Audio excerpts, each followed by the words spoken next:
C'est là où a été fondé le premier magasin, où mon grand-père et ma grand-mère ont commencé en 1923.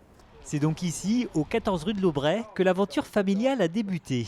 La rue, c'est mes origines, du côté maternel. Et voilà, c'est une fierté. Et c'est quand même grâce à mon grand-père, à ma grand-mère, à mon oncle, si j'ai pu partir sur ce métier. Ce n'était pas du tout ma vocation au départ, j'étais dans les voitures. À l'époque, le quartier est commerçant et la boutique propose bien plus que des services de cordonnerie. Il avait une petite buvette et pour l'anecdote, il avait aussi 3 rangs de boules. Donc c'était un endroit très très convivial. Il avait aussi une petite cave, ils avaient 2 vignes. Ils prenaient le temps de vivre, pas comme maintenant.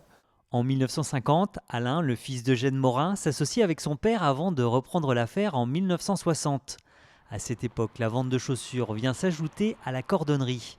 Et en 1976, le magasin déménage pour s'installer près de l'église. Mon oncle voulait ouvrir absolument le 1er juillet. Et on est venu avec un tracteur, avec un cousin et une remorque. Et à l'époque, avec mon cousin, on aidait à mettre les chaussures pour la veille de l'ouverture pour qu'il ouvre le 1er juillet.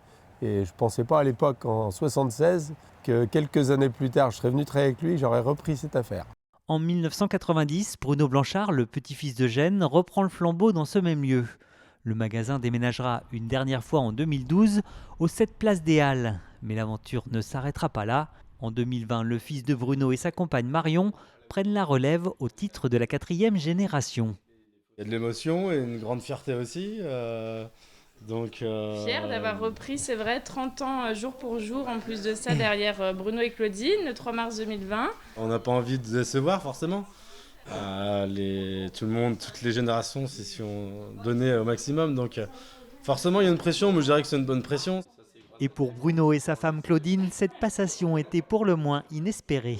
Ça touche au cœur, tout simplement. Ça fait plaisir. Et puis je pense à mes ancêtres. Ils doivent être très heureux. S'ils pouvaient voir ça, ils seraient très très fiers.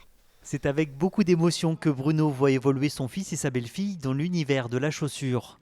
Mais dans un coin de sa tête, la 5e génération n'est sans doute pas très loin.